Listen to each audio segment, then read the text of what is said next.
नहीं, मैं हूँ ताहिर परवेज़। मैं लेटेस्ट बाय जापान से होके आया हूँ और मुझे बहुत सारे दोस्तों ने जापान के हवाले से क्यूरीज़ करना शुरू कर दी और एक्सपेक्ट किया मुझसे कि मैं अपने एक्सपीरियंस को वन गो में या किसी वन सिटिंग में शेयर करूँ कि जापान क्या है, कैसा मुल्क है, या मुझे अपनी आँखों से बीइंग पाकिस्तानी वहाँ पे क्या नज़र आया। तो सबसे पहले तो मैं ये शेयर करूँगा कि जापान जो है उसके बारे में ये एक्सपेक्ट किया जाता है कि इसका वीज़ा जो है वो फ़ौरी तौर पर नहीं लगता और इसके लिए जो है वो बड़े पैसे एजेंट्स मांगते हैं और वहाँ पर एयरपोर्ट से भी आपको वापस भेज दिया जाता है। तो ये मैंने वहाँ जाके देखा है कि बेसिकली हमारे लोग अपने आप को तैयार नहीं करते। वहाँ पर तो वेलकम करने के लिए सब लोग तैयार हैं। यानी अगर आप इलिटरेट हैं और आप जो है वो चाहते हैं कि कोई एजेंट मुझे वहाँ भिजवा दे, तो ऐसा वहाँ मुमकिन नहीं है। अलबत्ता वो बड़े सादा लोग और साफ़ सुथरे लोग हैं। जैसे ही हम एयरपोर्ट पर पहुँचे तो मुझे सबसे पहली बात जो मैं आप लोगों से शेयर करता हूँ कि जब कभी अगर आप जापान जाएँ तो वहाँ पर उन्होंने अपने आप को क्वारंटीन किया हुआ है। वो ना तो किसी किस्म का मीट वहाँ जाने देते हैं, मेरा स्प्रेड था उन्होंने बाहर निकाल दिया। किसी किस्म का बीज नहीं जाने देते, जो मैंने अपने साथ चावल रखे थे वो उन्होंने बाहर निकाल दिए। फिर इसके अलावा वो लोग जो हैं वो अपने हत्ता के वो सब्ज़ियों तक को उन्होंने क्वारंटीन किया है। तो चूँकि मेरे सामान में ये चीज़ें थीं, मुझे वो साइट पर उन्होंने ले जाकर उन्होंने मुझे वो रूल्स भी दिखाए और लॉ भी दिखाया कि क्यों ये हम आपसे ये चीज़ें जो हैं वो ले रहे हैं। उन्होंने कहा जी हम अपने बीज को कोशिश कर रहे हैं कि वो दुनिया के बीज से मिक्स ना हो जाए, तो इसलिए हमने क्वारंटीन किया है। और जहाज़ लैंड करने से पहले उन्होंने एक अंडरटेकिंग ली। जैसे ही हम वहाँ पहुँचे, थोड़ा-सा मैं ये भी बता दूँ कि हमारी कनेक्टिंग फ़्लाइट थी लाहौर से। पहले हम यहाँ से जब गए तो ये भी मैं एक्सपीरियंस शेयर करूँ कि एयरपोर्ट के ऊपर 4 किस्म की एजेंसीज़ होती हैं।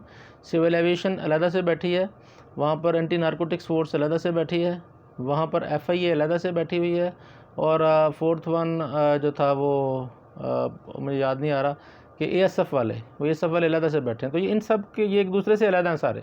तो वो कोशिश करें कि किसी से कोई चीज़ लेके वहाँ ना जाएँ। हर बंदा आपको वहाँ स्क्रूटनी करने के बाद आगे जाता है, आपका सामान चेक होता है वहाँ पे और हर बंदे ने अपने एंगल से इसको चेक करना है और आपके पासपोर्ट को उन्होंने वेरीफाई करने के बाद आपको जहाज़ में बैठा देना है। यूजुअली 30 केजी जो है वो आपका जो है वो उसमें पैक सामान में जाता है और हैंड कैरी में आप 6-7 किलो साथ ले जा सकते हैं। और अगर आप विज़िट पर जा रहे हैं, जैसे मैं विज़िट पर जा रहा था, तो कोशिश करें कि कम से कम चीज़ें साथ लेके जाएँ ताकि वो बैग की कैपेसिटी उतनी रहती है और वो वापस वहाँ से जो है वो आ सके। और ये भी मैं ऐड कर दूँ कि जापान अगर आप जाते हैं तो जो मैंने महसूस किया है कि वहाँ हमारे यहाँ जो जो जनरली मसाले पाए जाते हैं और जो जैम है यहाँ का या केचप है, ये जा सकता है। और वहाँ के अगर आप किसी फैमिली के पास जा रहे हैं तो बच्चों के लिए एक फ़ेवरेट हो सकता है, जो मुझे पहले पता नहीं था कि वहाँ ये इन चीज़ों को पसंद किया जाता है। वहाँ पे इस तरह के फ्लेवर नहीं है। तो पहला सवाल तो हम यहाँ से जब वहाँ गए, अपना कनेक्टिंग फ़्लाइट थी हमारी और रास्ते में बैटरी बैंक को मैं साथ ना रखें, क्योंकि वो वहाँ पे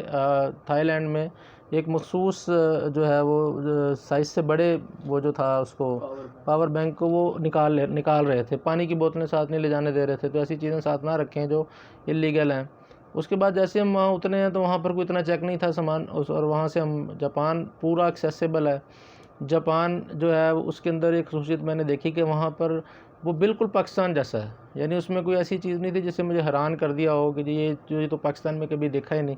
बल्कि मेरे शायद ऑफ़िस की जो टाइलें हैं ये नई हों और उनका जो नारुतो एयरपोर्ट है वो पुराना था और वहाँ चिप्स लगी हुई थी। तो उन लोगों का यकीन जो है वो अपग्रेडेशन पर है। वो चीज़ों को रिप्लेस नहीं करते, वो रिप्लेस करके पैसे ज़ाया नहीं करते, बल्कि वो जो चीज़ें हैं वो साफ़ रखते हैं। अगर वन लाइन में बताया जाए कि वो वहाँ पर उनमें और हमारे में क्या फ़र्क है, तो मैंने ये देखा कि वहाँ पर जो शख्स भी जो काम कर रहा था वो एक्चुअल से वो काम आता था। अगर वो सफाई वाला था तो वो सफाई उसको आती थी करनी। अगर कोई ड्राइवर है तो उसे ड्राइविंग करनी आती है। हमारा प्रॉब्लम थोड़ा सा फ़र्क ये है कि हम लोग काम तो कर रहे हैं। अगर मैं बीइंग लॉयर करना तो ये ज़रूरी नहीं कि मैं 100% मुझे वकालत आती हो। तो वहाँ पर अगर कोई ड्राइवर था तो वो दिल से काम कर रहा था। तो वहाँ पर मैंने लंबी उम्रें देखी लोगों की और वहाँ पर तमाम जो फुटपाथ थे वो हमारे फुटपाथ से चौड़े थे और लेवल टू रोड थे और वो एक्सेसिबल थे और उन पर लोग साइकिलें चला रहे थे। तमाम लोग वहाँ पर साइकिल चलाने वाले को और पैदल चलने वाले को प्रायोरिटी हासिल है। हम वहाँ पर तकरीबन 7 से 9 दिन रहे और उन 9 दिनों में किसी ने किसी को हॉर्न बजाते नहीं देखा। सिर्फ़ 2 हॉर्न हमने सुने। एक हमारे पाकिस्तानी दोस्त थे जो हमें कहीं ले जा रहे थे, उन्होंने बजाया और एक उन्हें किसी ने अलार्मिंग हार्म बजाया, अपना अलार्म बजाया। तो अदरवाइज़ पूरे जापान में कोई शख्स जो है वो अपना हॉर्न नहीं बजाता। गाड़ियाँ डिस्टेंस मेंटेन करती हैं। वहाँ पर टोक्यो शहर के अंदर 3 तरह की ट्रैफिक है मूवमेंट के लिए। एक तो स्पीडो बस जैसे हमारे यहाँ चलती है इस तरह बसें चलती हैं, एक वहाँ पर ट्रेनें चलती हैं जिनको वो लाइंस बोलते हैं। तो बताया ये गया था कि 7 से 8 लाइनें ज़मीन के अंदर डिफरेंट एंगल से टोक्यो शहर के नीचे चल रही हैं, यानी वो ज़्यादा इसी तरह रश हमें कम नज़र आ रहा था। सिर्फ 1-2 मार्केटें जो इकिबारा टाइप उनकी एक इलेक्ट्रॉनिक्स मार्केट थी, वहाँ हमने रश देखा। क्योंकि अब 7-8 लेवल्स पर लोग नीचे नीचे जाके ट्रैवल कर रहे हैं, तो इसलिए सड़कों पर इतना रश नहीं था वहाँ पे। और उसके बाद हमने उनके पार्क्स देखे, लोग देखे, तो लोग इंतहाई डिसिप्लिन। वहाँ मुझे बज़ाहिर कोई एक शख्स भी गरीब नहीं मिला, कोई एक शख्स मांगने वाला नहीं मिला। वो लोग ट्रेनों पे सफ़र करते हैं, जहाँ ट्रेन से स्टेशन से बाहर निकलते हैं हम, और वहाँ उन्हें साइकिलें मिलती हैं जो किराए पे, वो वहाँ से शायद टोकन के ज़रिए साइकिल निकालते हैं, और जहाँ उन्होंने काम करना करके अगले स्टेशन पे उसको छोड़ते और ट्रेन पे बैठते और घर चले जाते। और गाड़ियों की पार्किंग वहाँ बहुत महंगी थी, यानी आप गाड़ी मीटर्ड पार्किंग थी, जितनी देर आप गाड़ी पार्किंग में लगाएंगे वो, यानी कंडेम करते हैं कि कोई शख्स अपनी गाड़ी यूज़ ना करे, वो मेट्रो सिस्टम को यूज़ करे, और वो इस तरह बुलेट ट्रेन उनकी शहरों के दरमियान चलती है। तो बेसिक विज़िट तो हमारा वहाँ पर ये था कि हमारा एक्सपोजर विज़िट था एक इंडिपेंडेंट लिविंग के हवाले से, कि अगर कोई माज़ूर बंदा है तो क्या उसके लिए जापान ने क्या ऐसे मेजर लिए कि वो व्हीलचेयर पे बैठा बंदा भी स्काई टावर पे जा चढ़े। तो हमने अपने लिहाज से एक तो एंगल ये था जिसको हमने वहाँ पे एक्सपोजर किया। हम वहाँ उनके टेम्पल्स में गए, हमने वहाँ पे 3 टावर्स जो थे उनके, टोक्यो स्काई टावर था, टोक्यो मेट्रोपॉलिटन टावर था, टोक्यो टावर था, वो विज़िट किया। तो वो हमने वहाँ देखा कि हर जगह पे कोई शख्स भी जो वो माज़ूर है, चाहे वो वॉकर के ज़रिए चल रहा है या व्हीलचेयर पे बैठा है, वो स्काई टावर 450 जो उसकी मंजिलें थीं उसके ऊपर भी वो व्हीलचेयर यूज़र बगैर किसी की मदद के आराम से खुद जा सकता है। तो उन्होंने अपने मुल्क को एक्सेसिबल बना लिया है। तो ये हम एक्सेसिबिलिटी को स्पेशली मेजर करने गए थे कि क्या ऐसा डिफरेंस है जो जापान के अंदर और पाकिस्तान के अंदर है। तो जो इंटरनेशनल ट्रीटी है UNCRPD, इन्होंने उसके मुताबिक अपने आप को हम आहंग कर लिया है। अब वहाँ पर तमाम लोग ब्रांडेड सूट पहन रहे थे, कोई शख्स भी वहाँ पे गरीब नहीं था। हमने अपने जो पाकिस्तानी भाई थे, जो मैं अब एक्सपीरियंस शेयर कर रहा हूँ, उनके लिए हम वहाँ पर एक ये भी मसला लोग बयान करते हैं कि जी वहाँ पर हलाल फूड नहीं होगी या पता नहीं वहाँ क्या होगा, तो कोई ऐसी बात नहीं, हमें वहाँ प्रॉब्लम नहीं मिला। वहाँ पर 7-11 स्टोर्स हैं, वहाँ पर लासन के नाम से स्टोर्स हैं जो 24 घंटे उनमें से कुछ खुले होते हैं। तो आपको हर तरह के जूसेस जो हैं 100%, अगर वहाँ पे 100% लिखा है तो वो 100% है। और आपके इर्द गिर्द अगर हम गूगल के ज़रिए सर्च करें तो आपको इंडियन रेस्टोरेंट के नाम से नेपाली रेस्टोरेंट जो हैं वो वहाँ पे मिल जाते हैं आराम से, जहाँ जाके आपको हलाल फूड मिल सकती है। सबसे बड़ा जो हलाल फूड का सोर्स था वो तर्किश लोग थे। जो तर्किश तो बाकायदा जापान में हर जगह उन्होंने हलाल साथ मेंशन किया हुआ है कि वो हराम वो अपने पास रखते ही नहीं है, और तर्किश शारमे वगैरह ईज़िली अवेलेबल थे। इस तरह नेपाली होटल जो थे, जब हम वहाँ गए तो हमें पाकिस्तानी फ़ूड जो है वो वहाँ पे मिली, तो फ़ूड का कोई प्रॉब्लम नहीं था। जब हम इस तरह की छोटी जो ढाबे थे या जो जगह थी जो नेपाली रेस्टोरेंट थे, तो वहाँ हमारी मुलाकात स्टूडेंट्स से हुई और वहाँ पर जो मज़दूर काम कर रहे थे उनसे हुई। तो ये एक्सपीरियंस मैं ज़रूर शेयर करूँगा कि वो तमाम लोग वहाँ खुशहाल थे। किसी शख्स ने भी ये कंप्लेन नहीं की कि यहाँ काम नहीं मिलता, और किसी शख्स ने ये नहीं कहा कि यहाँ पढ़ाते नहीं हैं। और वो स्टूडेंट जो थे, जो पढ़ने वाले आए थे, वो भी कहते हैं कि हमें काम करने का मौका मिलता है और हम वहाँ पर मुतमईन हैं। यानी वहाँ पर मैन पावर की हमें बज़ाहिर ये महसूस हुआ कि कमी है। हम वहाँ रहते हुए हम वहाँ पर जो टोक्यो टावर के अंदर सदीक साहब बड़े मशहूर एक रेस्टोरेंट है, पाकिस्तानी है, जो टोक्यो टावर उनके जो है वो नज़र आता है उनके नोट के ऊपर, तो उससे बिल्कुल नीचे पाकिस्तानी होटल है। तो वहाँ जब हम गए तो हमें वहाँ की बिज़नेस कम्युनिटी जो थी वो पूरे जापान की इकट्ठी हुई वहाँ पे, और वहाँ हमने उन लोगों से गुफ्तगू की तो हमें ऐसे महसूस हुआ कि जिस तरह लाहौर में ओरेगा में अगर जाएँ तो तमाम जो पठान भाई हैं वो वहाँ पर कपड़े का काम करते नज़र आते हैं। तो इस तरह हमारे तमाम जो कम्युनिटी के लोग थे वो गाड़ियों का काम करते हैं वहाँ पे, यानी गाड़ियों के अलावा हमारी कम्युनिटी के लोग वहाँ पर नज़र नहीं आए हमें। ज़्यादातर हमारे जो पाकिस्तानी भाई थे वो गाड़ियों के बिज़नेस में इन्वॉल्व थे और बड़ी वेलकम किया, हमें मिले आके। उन्होंने हमें बताया कि हम ज़्यादा से ज़्यादा जापान में 30-35 हज़ार पाकिस्तानी हैं और वो सारे आपस में वेल कनेक्टेड हैं। वहाँ पर यह बात हुई कि वहाँ पर बैठकर एक शख्स जो हबीबुर रहमान साहब थे कोई, उनका बड़ा ज़िक्र हुआ कि उन्होंने बड़ी एफ़र्ट करके जो पाकिस्तानी कौम के ऊपर एक एहसान किया। बहुत सारे और लोगों की भी मेहरबानी होगी इसमें कि दुनिया के जो 20 ममालिक हैं जहाँ से लेबर ली जा सकती है, उनमें पाकिस्तान को भी जापान ने ऐड कर लिया है। तो वो उस बंदे की एफ़र्ट बताते थे। तो बाई चांस उसके बाद हम थोड़ा सा टोक्यो का एक नवाही इलाका है, हमारे एक दोस्त हैं बैरिस्टर ओन साहब, वो हमें वहाँ ले गए, उनके भाई थे नवीद साहब, हम उनसे भी मिले। तो वो वहाँ जाके मैं ये पता लगा कि अलकरम एक वहाँ पर एक रेस्टोरेंट था, वहाँ जुल्फ़ी साहब थे, बड़ा अच्छा उन्होंने हमें डील किया, पाकिस्तानी कल्चर बना के वो ट्रक उन्होंने लगाए थे अपना, बड़ा अच्छा रेस्टोरेंट था, सबसे अच्छी फ़ूड हमने वहाँ पर खाना खाया। तो उन्होंने बताया कि यहाँ पर पाकिस्तानी बहुत ज़्यादा रहते हैं उनके इर्द गिर्द, और वो उन्होंने वो जगह दिखाई जहाँ पर हबीब साहब बैठा करते थे, वो हबीबुर रहमान साहब। तो वो वहाँ बैठ के ये पता लगा हमें कि वो लोग चाहते हैं कि यहाँ पर पाकिस्तानी आएँ, लेकिन जो सबसे बड़ा बैरियर, मैंने उन्हें सवाल किया कि क्या क्वालिफ़िकेशन चाहिए कि लोग बतौर जो है वो मज़दूर यहाँ पे काम करने के लिए आएँ, या यहाँ पर अगर इमिग्रेशन लेना चाहें या रहना चाहें तो क्या क्वालिफ़िकेशन रिक्वायर्ड है। तो उन्होंने कहा जी कुछ भी नहीं चाहिए, सिर्फ मैट्रिक होना चाहिए, और वो मखसूस ट्रेड जो है जो उन्हें रिक्वायर्ड हैं उस ट्रेड की सर्टिफिकेशन होनी चाहिए, और सबसे बड़ी बात है जो उनकी लैंग्वेज जो है वो उसका बिगिनर कोर्स कम से कम किया हो। तो उनकी लैंग्वेज जो है उसके दर्जे N5, N4, N3, N2, N1। N1 जो है वो आखिरी सबसे अच्छा दर्जा है। शुरू में हम N5 सीखेंगे, फिर 4 सीखेंगे, फिर 3, फिर 2, फिर 1। तो वो कहते हैं अगर सिर्फ N5 और 4 ही किया हो तो हमारा जो मैन पावर है या लेबर है वो वहाँ जा सकती है। लेकिन अनफॉर्चुनेटली हमारे जो भी दोस्त बैरून मुल्क जाना चाहते हैं, मुझे कम से कम भी ये गुज़िश्ता 4 दिन में बिला मुबालगा 25 से 30 पाकिस्तानियों ने फ़ोन किया कि जी हम किसी तरह बाहर जाना चाहते हैं। तो जब उन्हें मैंने ये बताया कि उनके लिए जो जादू की जो चाबी है वो उनकी ज़ुबान, और यूट्यूब सबसे बड़ा उस्ताद है। यानी हमें अगर फ़ौरन पैसे हम नहीं लगा सकते तो कम से कम यूट्यूब के ज़रिए उनका बिगिनर कोर्स ही कर लें, कैसे वो सुबह बुखार कहते हैं, कैसे वो गुड आफ्टरनून कहते हैं। और सबसे बढ़ के जो एक उन्होंने ये कंप्लेन की कि हमारे पाकिस्तानी लोग वहाँ पर उनकी तहज़ीब को फॉलो नहीं करते, यानी वो लोग रवायत पसंद हैं।